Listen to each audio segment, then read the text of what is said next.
The second annual Digital Power of Women conference this year will be an official side event of Oceans 20 Brazil, that in turn is part of the G20 Social, an initiative started by President Lula.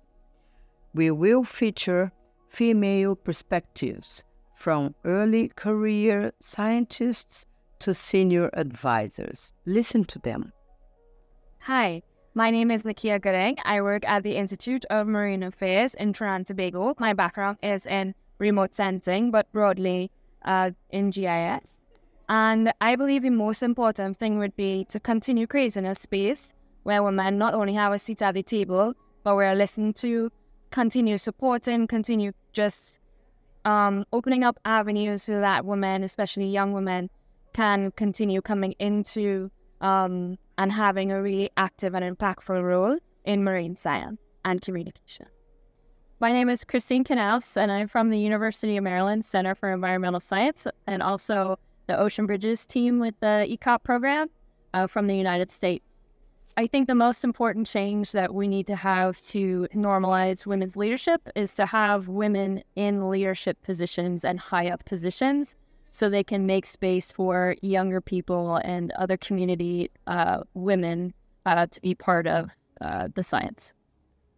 Hi, I'm Mariana. I'm from Brazil. I'm with the Women's League for the Ocean.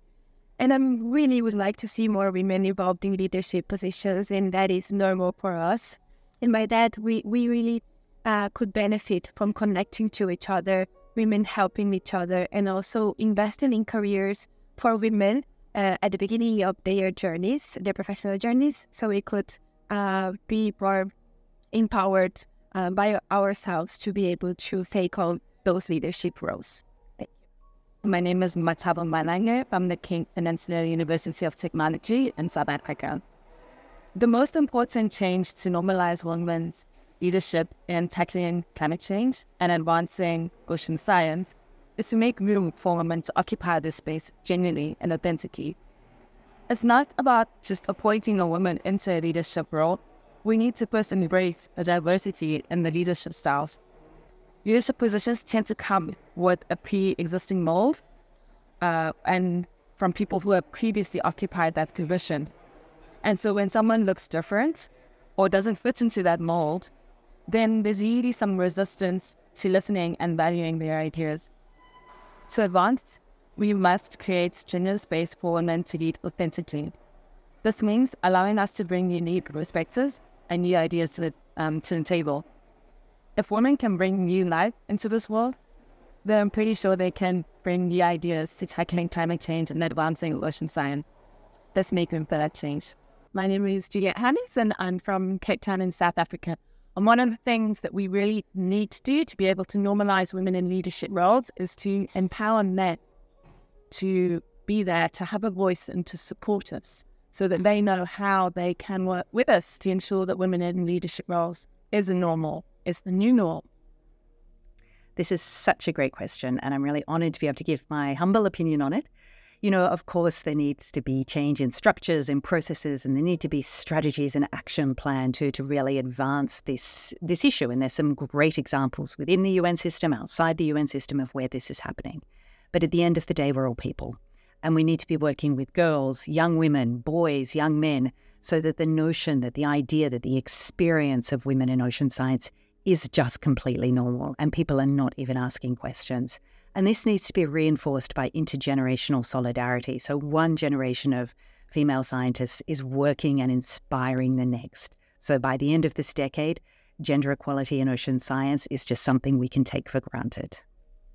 I'm Siggy Gruber, and my suggestion to you to become and to remain really a leader of climate change and the nexus with the ocean is believe in yourself.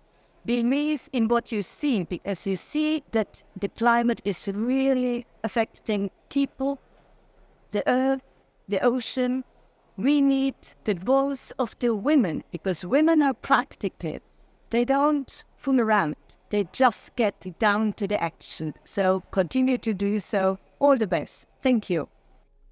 Right, so here we are. We are at an AUREA meeting in Ottawa, Canada, and Juliet Herms, my sister from the other side of the Atlantic Ocean, the South Atlantic Ocean, and myself were here discussing great ideas with early career professionals, and we were so delighted to see the message coming across. And as we reached the G20 Oceans 20 Summit, we will be there showing, presenting, and making the plea for the decision makers to take on board the message we're doing here. Brazil has the lead in the G20 this year, and South Africa is getting the lead for G20 next year. So the ocean unites. We'll be united. We are united. We'll be together forever. Yeah.